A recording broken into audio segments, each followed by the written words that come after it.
రెండవ అధ్యాయం. శ్రీ విశ్వామిత్ర ఉవాచ. ఈ అధ్యాయమును మనకు మహాతపస్సంపన్నులైన సాక్షాత్తు శ్రీ విశ్వామిత్రుల వారు అనుగ్రహించారు.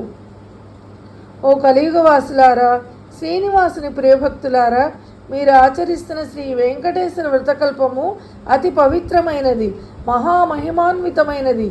కలియుగములో ఆ శ్రీమన్నారాయణుని కరుణా కటాక్షములు పొందడానికి మిక్కిలి సులభ మార్గము.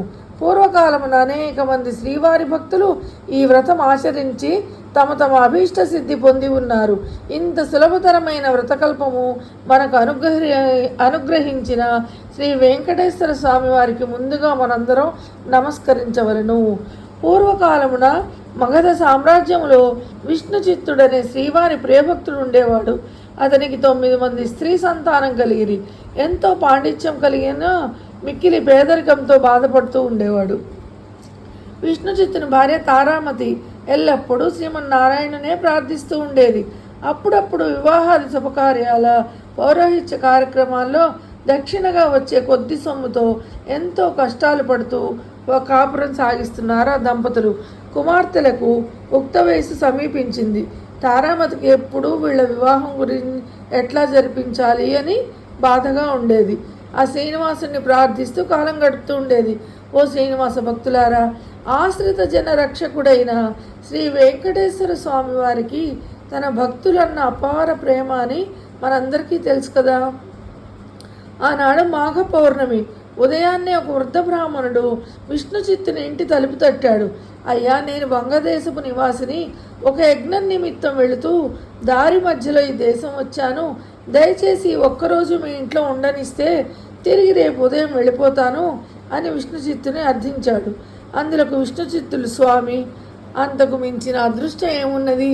అతిథి సాక్షాత్తు శ్రీమన్నారాయణునితో సమానమని మన పురాణాలు చెప్తున్నాయి కదా.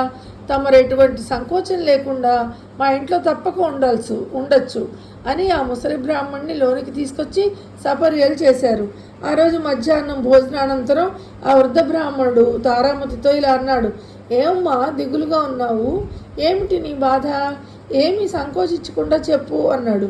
అప్పుడు తారామతి, స్వామి, తమరు మహాతపస్సంపన్నులు, తేజస్సులో సాక్షాత్తు శ్రీ వైకుంఠవాసునిలాగా ఉన్నారు.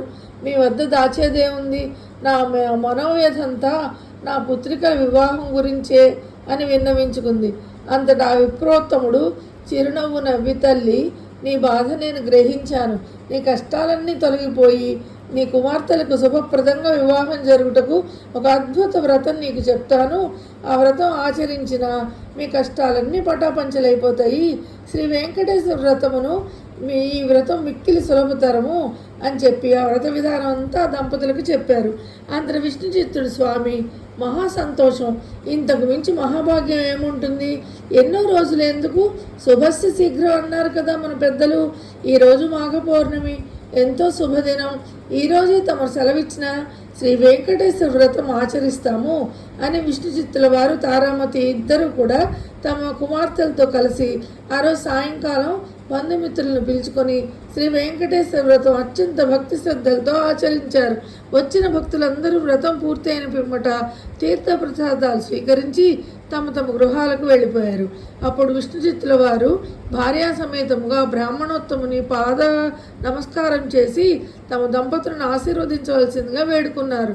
అప్పుడు ఆ బ్రాహ్మణోత్తముడు వ్రత తీర్థ ప్రసాదాలు తాను కూడా స్వీకరించి మనోభీష్ట సిద్ధిరస్తు, శ్రీ లక్ష్మీ శ్రీనివాస కటాక్ష సిద్ధిరస్తు అని ఆశీర్వదించారు. ఇంతలో చీకటపడి నిద్రా సమయమైంది. అంతటా విష్ణుచిత్తుడు ఆ బ్రాహ్మణుడికి ఒక చిరిగిన దుప్పటి ఇచ్చి కన్నీళ్ల పర్యంతంగా, స్వామి, కడుపేదనైన నా వద్ద ఇంతకు మించి మంచి దుప్పటి లేదు. ఈ రాత్రికి నన్ను క్షమించి దీని అందే విశ్రమించండి అని వేడుకున్నాడు. అందుకు ఆ బ్రాహ్మణుడు చిరునవ్వు నవ్వి, ఏమీ చింతించవలదు అని చెప్పి తను బయట వసారాలో పడుకుంటానని చెప్పాడు. కొద్దిసేపటికి అందరూ నిద్రకు ఉపక్రమించారు. రాత్రి 4వ జామున తెల్లవారుజామున ఉరుములు మెరుపులతో పెద్ద వర్షం మొదలైంది. అంతా కటిక చీకటి, గాఢాంధకారంలో కంటికి ఏమీ కనిపించట్లేదు. విష్ణు చిత్తునికి బయట పడుకున్న ముసలి బ్రాహ్మడు ఎలా ఉన్నాడో అని బెంగగా ఉంది. కానీ ఈ గాఢాంధకారంలో ఏమీ కనిపించక ఎప్పుడెప్పుడు తెల్లారుతుందా అని ఆ రాత్రి గడిపారు ఆ కుటుంబం అంతా కూడా. ఇంతలో తెల్లవారింది. వార తేలిక పడింది. బయట బ్రాహ్మణుడు ఏమయ్యాడో అని బాధపడ్డాడో అనుకుంటూ ఎంత బాధపడ్డాడో అనుకుంటూ బయటకు వచ్చిన ఆ దంపతులకు అద్భుత దృశ్యం కనిపించింది. అక్కడ విప్రోత్తముడు లేడు. చిరిగిన దుప్పటి స్థానంలో పట్టు పీతాంబరం ఉంది. ఆ పీతాంబరంపై శ్రీ వెంకటేశ్వర స్వామి వారి విగ్రహం చిరునవ్వుతో కనిపించింది. జరిగిందంతా ఆ దంపతులకు అర్థమైంది. వారి ఆనందానికి అవధులు లేవు. వచ్చింది సాక్షాత్తు శ్రీమన్నారాయణుడే. ఆహా, ఏమీ మన భాగ్యము! కానీ ఆ స్వామివారిని గ్రహించలేకపోతుమే. చివరికి చిరిగిన దుప్పటి ఇచ్చాం కదా అని తలుస్తూ ఆ స్వామివారి విగ్రహాన్ని కళ్ళకద్దుకుని ఇంట్లోకి వచ్చారు. ఇల్లంతా స్వర్ణమయంగా కనిపించింది. అంతటా ధనరాశులే. ఆహా, శ్రీ వెంకటేశ్వర స్వామి వ్రతకల్ప మహత్యం వలన కదా ఇదంతా జరిగింది అని ఆ స్వామిని అనేక విధాలు స్తుతించారు.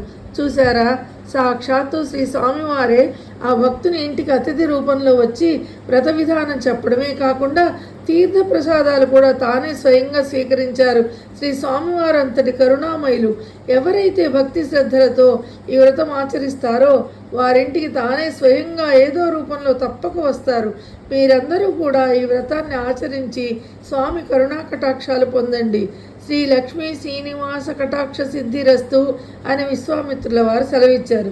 చూసారా, ఈ కథ వింటుంటే నిజంగా వెంకటేశ్వర స్వామి వచ్చాడని తెలిస్తే ఒళ్ళంతా పులకరిస్తోంది. అలాగే వెంట్రుకలు కూడా నిక్కపొడుచుకుంటున్నాయి. నమ్ముతారో లేదో యథార్థం. గోవింద గోవింద గోవింద. 2వ అధ్యాయం సమాప్తం. శ్రేయకాంతాయ కళ్యాణ నిధేర్థినాం శ్రీ వెంకట నివాసాయ శ్రీనివాసాయ మంగళం.